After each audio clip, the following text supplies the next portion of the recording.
এই ফিজিক্স ক্লাসে তোমাদের স্বাগত। আজকের টপিক ক্লাস 12 ফিজিক্সে কারেন্ট ইলেকট্রিসিটি এই চ্যাপ্টারে কম্বিনেশন অফ সেলস অর্থাৎ কোষের সমবায় এই সম্বন্ধে আলোচনা আমরা এই ক্লাসে আজকে করব।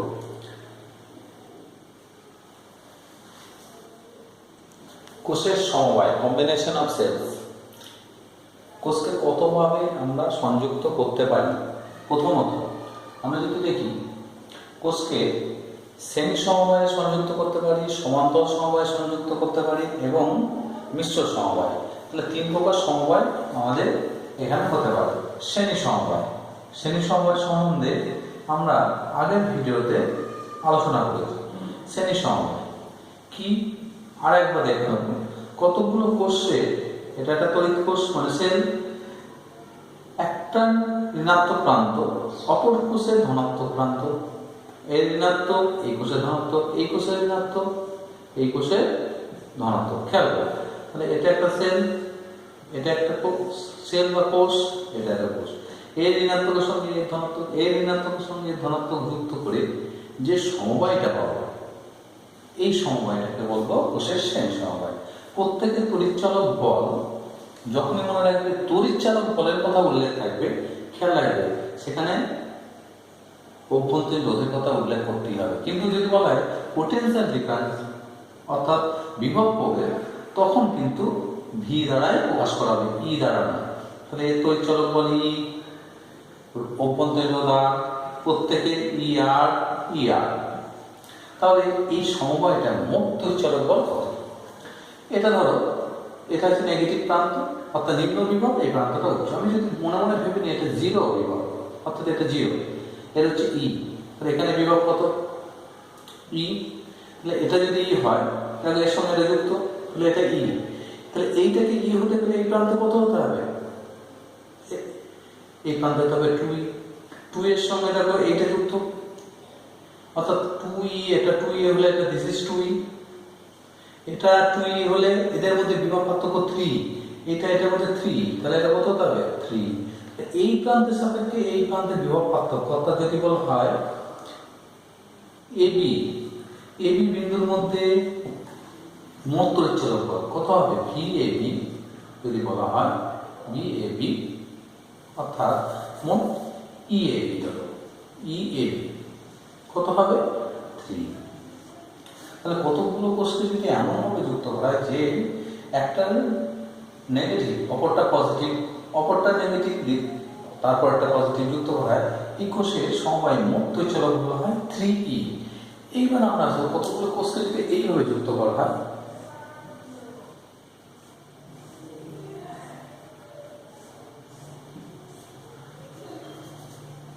ধর না কতগুলো কোষ আছে, এখানে আমি 3টে রেখেছি, 3টে কোষ আছে, প্রত্যেকটা তড়িৎচালক বল ই এবং অভ্যন্তরীণ রোধ। তড়িৎচালক বল বলের মধ্যে একটা অভ্যন্তরীণ রোধকে আমরা এখানে অভ্যন্তরীণ রোধ আছে সেটা আমরা ধরে নেব, দিতেই হবে তড়িৎচালক বল বলে। যদি বলা বিভব প্রভেদ, যদি ভি বলতো বিভব প্রভেদ, তাহলে আমরা কাউন্ট করে নিতাম বিভব প্রভেদ ভি মানে ওর মধ্যে কি বিভব পতন অর্থাৎ কোষের যে বিভব নষ্ট করল সেটা সংযুক্ত বা বিয়োগ করা আছে। তাহলে এখানে তড়িৎচালক বল বলেছে মানে অভ্যন্তরীণ রোধকে আমরা কাউন্টে আনতে হবে। 3টে কোষ, প্রত্যেকে ধনাত্মক প্রান্ত যদি একটা বিন্দু থেকে মিলিত হতো আর ঋণাত্মক প্রান্ত প্রত্যেকে একটা বিন্দুতে যদি মিলিত হয়, ধরুন এটা এই বিন্দু, এটা বি বিন্দু, তাহলে আমরা বলতে পারি এটা এ, এটা বি। এই কোষ তিনটি মোট তড়িৎচালক বল বা তুল্য তড়িৎচালক বল কত হবে? 3E না করে মোট তড়িৎচালক বল হবে অর্থাৎ ইএবি হবে ই। খেয়াল করে দেখো, আমরা কোষের যদি এই প্রান্তটা শূন্য বিভব অর্থাৎ নিম্ন বিভব, তাহলে এটা যদি নিম্ন বিভব হয়, এর এই বি প্রান্তটা 0, তাহলে এই প্রান্ত কত হবে? এর জন্য ই, এর জন্য ই, এর জন্য ই। অর্থাৎ প্রত্যেকের কোষের তড়িৎচালক বল ই হলে তাদের কম্বিনেশন অর্থাৎ সমবায় ক্ষেত্রে তড়িৎচালক বল হবে ই। তোমরা এটাকে অনেকটা এইরকম ভাবতে পারো বোঝার সুবিধার্থে। তো না, ভূমি ভূপৃষ্ঠ সাপেক্ষে তুমি এইচ উচ্চতা উঠেছে, আর একজন এইচ উচ্চতা উঠেছে, আর একজন এইচ উচ্চতা উঠেছে। খেয়াল করো 3টে কোষ, এটা তুমি, এটা একজন আমি।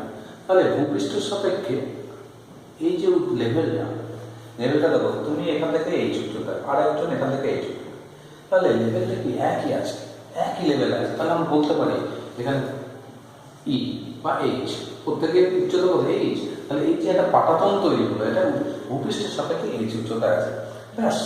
তাহলে ই ই এবং আর আর আর, এক্ষেত্রে দুই প্রান্তের তড়িৎচলক বল হবে ই। এবার প্রশ্ন দেখো, অনেকগুলো প্রশ্ন অ্যারাইজ হতে পারে।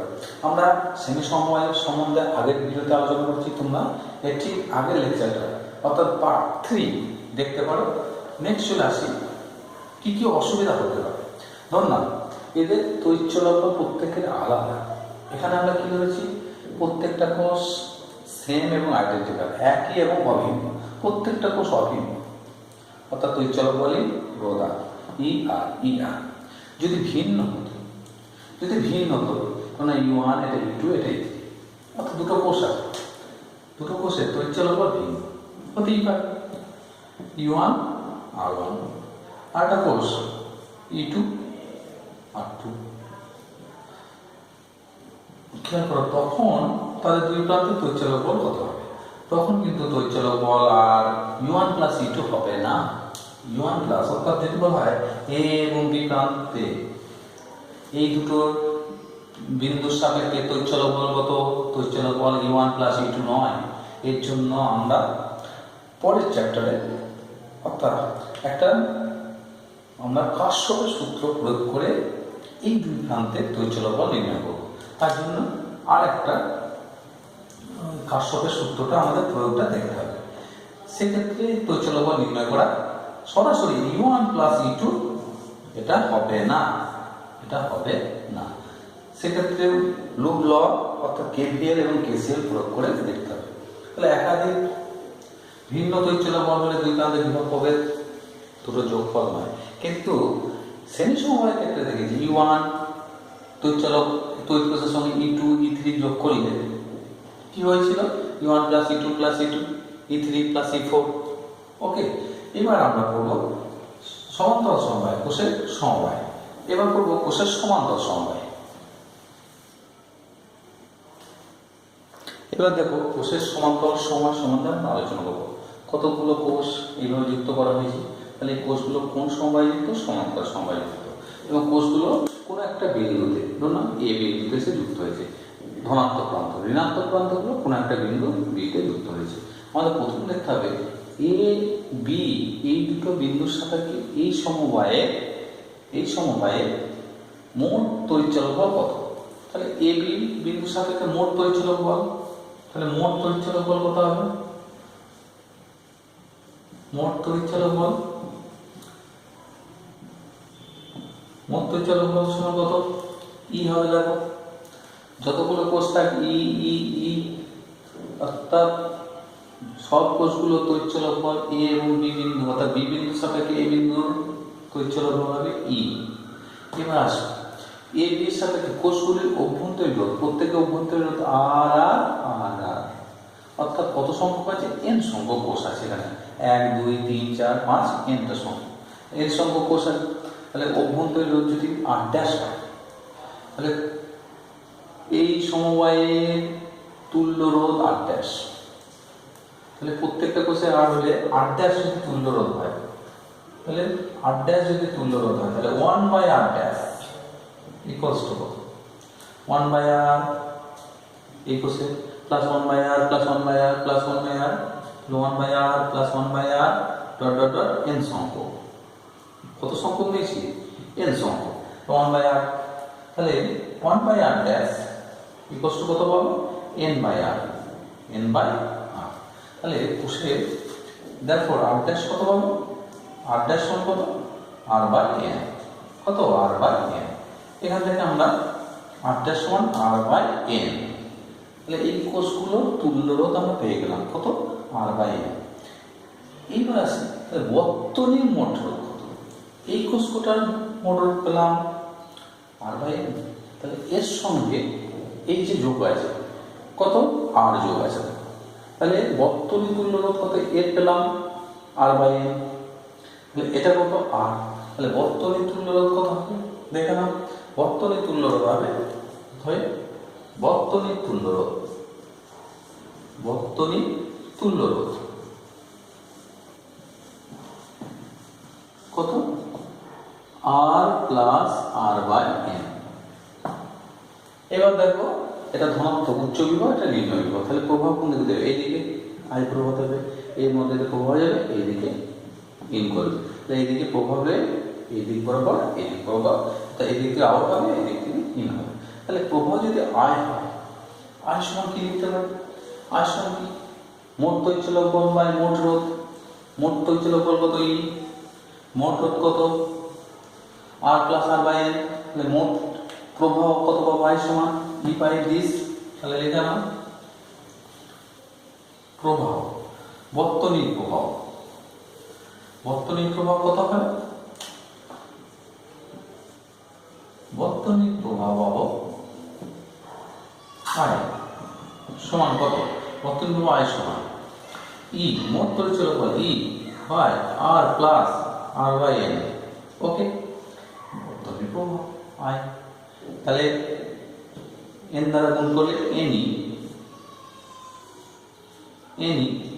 Into n r plus r, তাহলে আই সমান পেয়ে গেলাম এটা, এটা হচ্ছে সমান্তরাল সমবায়ে কি বর্তনীর প্রভাব সমীকরণ i equals to n e by n r plus r. খুব ভালো করে আমরা এটা দেখে গেলাম। নেক্সট ক্লাসে এই সম্বন্ধে কতগুলো বিশ্লেষণ করব, এই সূত্রটা দিয়ে কি বিশ্লেষণ করব দেখে নাও।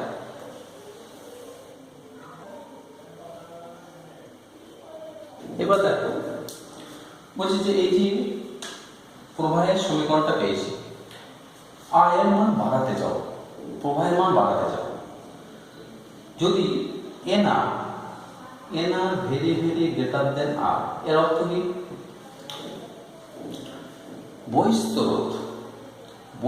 রোধ যদি প্রত্যেকটা অভ্যন্তরীণ রোধের থেকে অনেক বেশি হয়, অর্থাৎ বহিস্থ রোধ প্রত্যেকটা অভ্যন্তরীণ রোধের থেকে অনেক বেশি, অর্থাৎ এই রোধগুলোর সমান্তরাল সমবায় প্রত্যেকটা রোধ আর এই আর থেকে এই আর অনেক বেশি, এই আর থেকে এই আর অনেক বেশি, যদি এই শর্তটা পূর্ণ করে তাহলে খেয়াল করো এটা অনেক বেশি, তাহলে এটাকে কি অগ্রাহ্য করতে পারে, অর্থাৎ এর তুলনায় এর মান খুব কম, এর মান খুব কম হলে এই রাশিটাকে এই পদটাকে আমরা অগ্রাহ্য করতে পারি, তখন আমরা আই সমান লিখতে পারি এনই বাই এনআর, এনই বাই এনআর, তাহলে কি পাচ্ছি এন বাই আর, এন এর ক্যান্সেল হলো ই বাই আর, ই বাই আর, ও বাবা তখন দেখো অভ্যন্তরীণ যদি খুব কম হয় সমান্তরাল সমবায় যুক্ত করলে প্রভাব কত পাচ্ছি ই বাই আর, আরে ই বাই আর তো একটা ব্যাটারির সমান, অর্থাৎ ই বাই আর কি বোঝাতে যাচ্ছি, ই বাই আর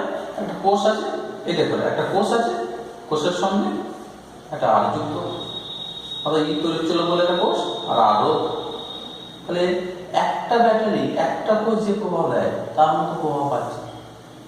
তাহলে খেয়াল করো বহিস্থ রোধ যখন অভ্যন্তরীণ রোধের থেকে অনেক বেশি হয় তখন বর্তনীতে কোষগুলো সমান্তরাল সমবায় যুক্ত করলে তড়িৎ প্রবাহ পাবো ই বাই আর, অর্থাৎ একটা কোষের মতো প্রভাব দেবে, যেটা আমাদের প্রাপ্য নয়। তাহলে তখন ওই যে এই সমবায়ে যুক্ত করা যায় না, যখন এই শর্তটা হয় তখন কোষগুলোকে সমান্তরাল সমবায়ে যুক্ত না করে যদি শ্রেণী সমবায়ে যুক্ত করো, শ্রেণী সমবায়ে যুক্ত করো প্রবাহের মান কিন্তু আমরা পেয়ে যাব তখন এনই বাই আর, শ্রেণী সমবায়ে যুক্ত করলে প্রভাব এন গুণ বাড়বে, তখন এইভাবে সমান্তরাল সমবায়ে যুক্ত করা উচিত নয়।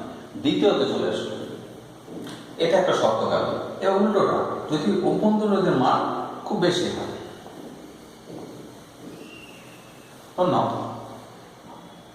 এনা very very less than small r, অর্থাৎ অভ্যন্তরীণ রোধের মান অনেক বেশি, তাহলে এটা তুলনায় এটা অগ্রাহ্য করবো, সেক্ষেত্রে আয় সমান কত হবে বর্তনীর প্রভাব আয় সমান, এটাকে ডিভাইড করলাম তাহলে এনই বাই আর, অর্থাৎ একটা কোষ যে প্রভাব দেবে তার এন গুণ প্রভাব হবে, সেই জন্য কোষের অভ্যন্তরীণ রোধ যদি অনেক বেশি হয় কোষগুলোকে আমরা সমান্তরাল সমবায় এই সমবায়ে যুক্ত করবো, যদি এই শর্তটা পূর্ণ করে, এই শর্তটা যদি পূর্ণ করে, তবে কোষগুলোকে সমান্তরাল অর্থাৎ অভ্যন্তরীণ রোধের মান অনেক বেশি বহিঃস্থ রোধের থেকে।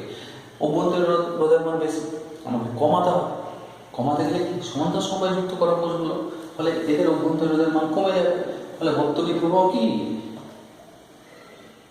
n টাইমস অর্থাৎ n গুণ বৃদ্ধি পাবে, E/R, n ইন্টু E/R অর্থাৎ n গুণ বৃদ্ধি পাবে। যদি তাদের আবার উল্টো, যদি এই শর্তে তাদেরকে শ্রেণী সমবায় যুক্ত করো, সেক্ষেত্রে কিন্তু প্রবাহের মান E/R আসবে, E/R আসবে। তোমরা আগের ভিডিওটা খেয়াল করো, E/R আসবে। এই শর্তে যদি সমান্তরাল সমবায় যুক্ত করো, তাহলে এদের রোধের মান, তুল্য রোধের মান কমে যাবে, বর্তনীর প্রভাব বৃদ্ধি পাবে। কত প্রভাব বৃদ্ধি পাবে? n গুণ। ওকে, নেক্সট চলে আসবো আমরা, এই দুটো শর্ত বোঝা গেল। তাহলে এখান থেকে দুটো কনক্লুশন।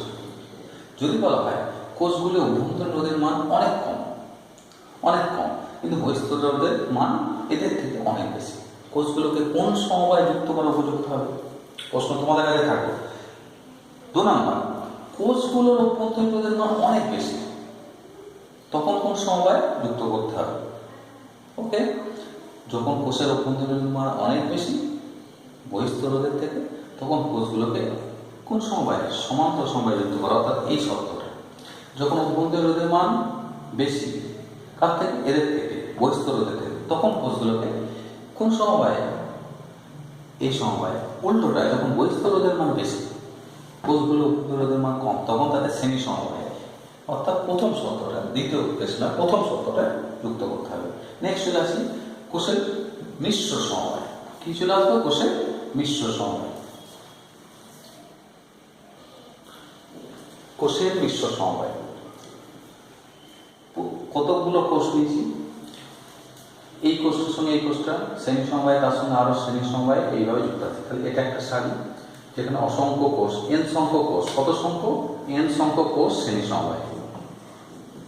তাহলে n সংখ্যক, একটা দুটো তিনটে ডট ডট ডট n। তাহলে এই সারিতে কটা কোষ আছে? n-টা কোষ আছে। এইরকম কটা সারি আছে? একটা সারি, দুটো সারি, তিনটে, চারটে, পাঁচটা, সো অন, এবং m-টা। তাহলে এইরকম সারি কটা? এরকম কটা সারি আছে? m সংখ্যক। তাহলে এক একটা সারিতে কটা করে কোষ আছে? n-টা। তাহলে এইরকম সারি কটা আছে? 1 2 3 4 5 সো অন m-টা। তাহলে এই সমবায়ে প্রত্যেকটা সারিতে n-টা কোষ আছে। আর এইরকম সারি কটা আছে? m। তাহলে এই সমবায়ে মোট কোষের সংখ্যা কত? m into n, m into n। তাহলে মোট কোষ, এখানে মোট কোষ কত আছে? মোট কোষ আছে সমবায়ে, অবশ্যই সময় মোট কোষ কত? m ইন্টু n, মানে mn সংখ্যক কোষ আছে। ক্লিয়ার? এইবার প্রথম কাজ হচ্ছে, এই যে বর্তনীটা এনেছি, এই দুই প্রান্তকে একটা বহিঃস্থ রোধের সঙ্গে যুক্ত করেছি। বহিঃস্থ রোধের মান হচ্ছে R। আমাকে দেখতে হবে এই যে কোষ সমবায়টা নিয়েছি, এই কোষ সমবায়ের দুই প্রান্তে তাদের তড়িৎচলক বল কত হবে, সেইটা প্রথম খেয়াল করতে হবে। খেয়াল করে দেখো, এদের দুই প্রান্তে তড়িৎচলক বল কত হবে। প্রত্যেকটা কোষের তড়িৎচলক বল E এবং অভ্যন্তরীণ রোধের মান প্রত্যেকটা কোষে হচ্ছে একই এবং অভিন্ন, অর্থাৎ প্রত্যেকটা কোষের তড়িৎচলক বল E এবং R, ER। খেয়াল করে দেখো, এই যে সারিটা নিয়েছি, মোট কতগুলো কোষ আছে? n-টা। একটা কোষের তড়িৎচলক বল যদি E হয়, দুটো হলে 2E, তিনটে হলে 3, n-টা হলে কত? n। তাহলে এই যে সারিটা আছে, এর তড়িৎচলক বল কত হবে? n। এরও কত? n, এরও n, এরও n, এরও n। তাহলে মোট তড়িৎচলক বল কত হবে?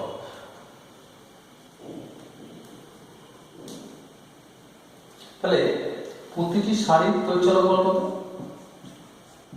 প্রতিটি সারির মোট তড়িৎচলক বল, মোট তড়িৎচলক বল,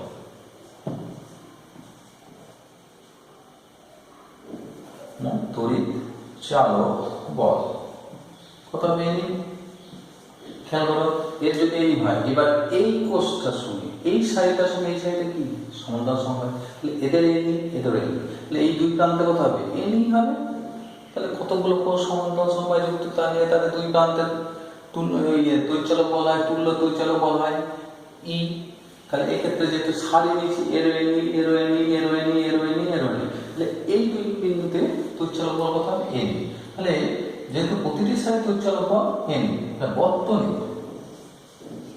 বর্তনী তড়িৎচলক বল কত হবে? বর্তনী তড়িৎচলক বল কত হবে? এন। ব্যাস, তাহলে আমি তড়িৎচলক এই দুটো বিন্দুর সাপেক্ষে তড়িৎচলক বল নির্ণয় করে দিয়েছিলাম। পরের কাজ হচ্ছে কোষ সমবায়ের রোধ কত আর বর্তনী রোধ কত। কোষ সমবায়ের রোধটা বার করে নেবো, তার সঙ্গে বহির্বর্তনী রোধটা আমরা যুক্ত করে দেবো। তাহলে আমরা বর্তনীর মোট রোধ আমাদের নির্ণয় করতে হবে।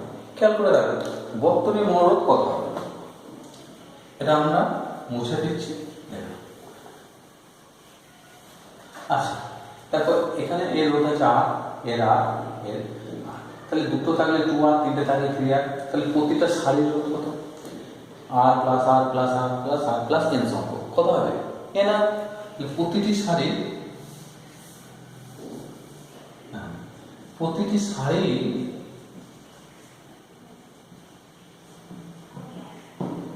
রোধ কত? এন আর।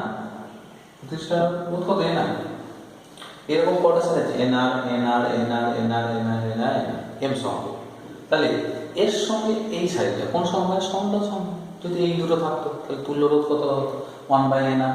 তুল্য রোধ যদি r ড্যাশ হয় তাহলে প্রত্যেকটা এই যে কম্বিনেশন আছে এদের তুল্য রোধ নিলাম এই দুই বিন্দুর সাপেক্ষে তুল্য রোধ r ড্যাশ। তাহলে r ড্যাশ যদি হয় খেয়াল করে দেখো 1/r ড্যাশ, অর্থাৎ তুল্য রোধের অনন্য সমান কি? প্রতিটা সারির রোধের অনন্য। এই সারির রোধ কত বললাম? না তাহলে 1/n প্লাস এর কত? না প্লাস কত সংখ্যক? কত? এই পদটা কত দিক যাবে? এম সংখ্যক, এম সংখ্যক। তাহলে আমরা এখান থেকে কি পাবো? তাহলে 1/r ড্যাশ ইকুয়ালস টু কত পাবো? m বাই কত? nr। therefore r dash equals to nr by m, nr by m। তাহলে এই দুই প্রান্তের তুল্য রোধ পেয়ে গেলাম। বর্তনীর মোট রোধ কত হবে? পেয়েছি nr বাই m সঙ্গে। অতএব বর্তনীর তুল্য রোধ অর্থাৎ বর্তনীর মোট রোধ কত? কোষ সমবায়ের মোট রোধ পেয়েছি এটা। আর বহিস্থ রোধ কত? আর। তাহলে আর প্লাস nr বাই m। ওকে, পরেরটা বর্তনীর মোট রোধ পেয়ে গেছিলাম। তাহলে দেখো এটা হচ্ছে উচ্চ বিভব, তাহলে প্রভাব কোন দিকে দেবে? এই দিক থেকে প্রভাব নিয়ে যেতে হবে আই, এদের থেকে আউট হবে, এই দিক থেকে ইন করবে। তাহলে আই সমান কত হতে পারে? আই সমান কত হতে পারে খেয়াল করে দেখো। তাহলে বর্তনীর প্রভাব আই সমান কত? আই সমান কত? মোট তড়িৎচলক বল এম বাই মোট রোধ। মোট রোধ কত পেলাম? R plus nr by m, nr by m। Plus গুণ করে দিলে লসাগু করলে m n e by mr plus nr। Okay, এই সমবায়টা পেলাম m plus n, mr plus nr। Clear? এখানে দেখো এই কোষগুলো যে সমান্তরাল সমবায় আছে, এরা শ্রেণী সমবায়, তাদের সঙ্গে প্রত্যেকটা সারি সমান্তরাল সমবায় আছে। তুমি ধরো এই বহিস্থ রোধটা কাট করে দিয়েছ, অর্থাৎ কোষগুলো শ্রেণী এবং সমান্তরাল সমবায় যুক্ত অবস্থায় তুমি রেখে দিয়েছ। কোনো কারণে কোনো কোষের যদি তড়িৎচালক বল, ধরলাম এই সারির তড়িৎচালক বল এই সারি থেকে বেশি হবে, অর্থাৎ এই সারির তড়িৎচালক বল বেশি, এই সারির কম, তখন কি হবে? এই কোষগুলো কোন দিকে? এই পথ বরাবর, এই পথ বরাবর, এইদিকে, এইদিকে কি একটা প্রভাব পাঠাবে? ফলে কোষগুলোকে যদি সংযুক্ত অবস্থায় রেখে দিই, কোষগুলোর মধ্যে দিয়ে একটা তড়িৎ প্রবাহ চলতে থাকবে, ফলে কোষের কার্যক্ষমতা নষ্ট হয়ে যাবে, মানে কোষের মধ্যে সঞ্চিত শক্তি হ্রাস পেতে থাকবে। কিছুদিন পর কোষগুলো কি হবে? কার্যক্ষমতা হারিয়ে ফেলবে, অর্থাৎ কোষগুলোর অভ্যন্তরীণ যে শক্তি আছে সেই শক্তিটা হ্রাস পাবে। সেই জন্য সমান্তরাল সমবায়ে কখনোই কোষগুলোকে সংযুক্ত অবস্থায় রাখতে নেই, সংযুক্ত অবস্থায় যদি রাখা হয়, কোনো কোষের যদি তড়িৎচালক বল অপরটা থেকে বেশি কম হয়, তখন সেই বদ্ধ একটা যে বর্তনী তৈরি হয়েছে, বদ্ধ বর্তনীর মধ্যে, বহির্বর্তনী নয়, নিজেদের অভ্যন্তরে যে বদ্ধ বর্তনী তৈরি হবে, এই বর্তনীর মধ্যে দিয়ে প্রবাহ চলতে থাকবে, ফলে কোষের কার্যকারিতা শক্তি হ্রাস পাবে। সেই জন্য এগুলোকে সবসময় খুলে রেখে দিতে হয়। ওকে, আমরা এরপরে চলে আসবো এই যে প্রভাব পাচ্ছিলাম আয়ের মান কি শর্তে সর্বোচ্চ হবে, অর্থাৎ সর্বোচ্চ প্রভাব পাওয়ার শর্তটা আমরা দেখব। আমরা বিশ্ব সমবায়ে প্রবাহ মাত্রার সমীকরণ আই সমান পেয়েছি mn/mr+n। এই যে সমীকরণটা পেয়েছি, বলছে যে আয়ের মান সর্বোচ্চ হতে হবে। তাহলে আয়ের মান সর্বোচ্চ হওয়ার শর্ত কি হতে হবে? নিঃসন্দেহে এই যে নিচের পদটা আছে, এই পদটার মান সর্বনিম্ন হতে হবে, তবেই তো আয় সর্বোচ্চ হবে। সর্বনিম্ন হতে হবে। এইবার খেয়াল করে রাখো, এখানে আমি কত সংখ্যক মোট কোষ আছে mn, mnটা ধ্রুবক, ইটা ধ্রুবক, প্রত্যেকটা কোষের সম তড়িৎচালক বল, ই ধ্রুবক। খেয়াল করো আর ধ্রুবক, এন ধ্রুবক। তাহলে mn ধ্রুবক, ই ধ্রুবক, আর ধ্রুবক এবং স্মল আর ধ্রুবক। তাহলে কোনটা এম এবং এন আলাদা আলাদা করে কিন্তু আমি সাজানো করবো। আমার মোট কোষ আছে mn, আমি কেমনভাবে সাজাবো সেটা আমার উপর নির্ভর করবে। তাহলে এই এম এবং এন হচ্ছে চলরাশি। তাহলে এখানে আমাকে সর্বোচ্চ পেতে হবে। তাহলে সর্বোচ্চ প্রভাব পেতে গেলে আমাদের কি করতে হবে? খেয়াল করবো mn/e, নিচের টার্মটাকে আমরা লিখতে পারি √mr প্লাস মাইনাস করে বলো আর √nr whole square plus 2m plus 2 √mn r √2mnr। Okay, খেয়াল করে দেখো, যে হোল স্কয়ার ভাঙি, তাহলে আগেরটাই ফিরে পাবো। এইবার এই যে পদটা পেলাম সর্বোচ্চ হতে গেলে এর মান সর্বনিম্ন হবে। এটা কি বর্গরাশি সর্বনিম্ন মান কত হতে পারে? এটা 0 হতে পারে। তাহলে m√mr - nr, এটা কি হতে হবে? mr√mr - nr = 0 বলে কি হবে? mr সমান কি হবে? nr। mr সমান কি পাবো? nr। ব্যাস, mr সমান যে nr পেলাম, এটাই হচ্ছে। তাহলে r সমান কি? ক্যাপিটাল R সমান nr/m। খেয়াল করে দেখো তো, nr/m পেয়েছিলাম কি? Small r। তো সত্যটা কি দাঁড়ালো? সত্যটা দাঁড়ালো এই কোষের রোধগুলির তুল্য রোধ আর ড্যাশ পেয়েছিলাম। এই কোষগুলির তুল্য রোধ বহির্বর্তনী রোধের সঙ্গে যখন সমান হবে, অর্থাৎ r সমান r ড্যাশ, বহির্বর্তনী রোধ আর ড্যাশ কি? তুল্য রোধ। এইটাকে যখন সমান হবে, বর্তনীতে প্রবাহ সর্বোচ্চ পাবো। তাহলে কোষগুলির তুল্য রোধ বহির্বর্তনী রোধের সঙ্গে যখন সমান হবে, তখন কি পাবো? এই রোধের মধ্যে দিয়ে প্রবাহ সর্বোচ্চ পাবো। ওকে, এই প্রবাহ সর্বোচ্চ পাওয়ার শর্ত আমরা নির্ধারণ করলাম। কিভাবে করলাম? একে হোল স্কয়ার আকারে ভেঙে নিলাম। সর্বোচ্চ এই রাশিটার মান আয়ের মান সর্বোচ্চ হবে যখন এর মানটা সর্বনিম্ন হবে। সর্বনিম্ন কখন হবে? এই পদটা কত? 0 হবে, অর্থাৎ mr সমান nr। ক্লিয়ার? এবার সর্বোচ্চ প্রবাহের মান কত হবে সেটা দেখে নাও। এবার দেখো সর্বোচ্চ প্রবাহ Imax কি হবে? mne/mr+nr। তুমি এই nr এর জায়গায় কত পুট করবে? এই nr এর জায়গায় কি করলাম? mr। তাহলে mr আসে, nr এর জায়গায় mr, তাহলে কত হলো? mne/2mr। ওকে,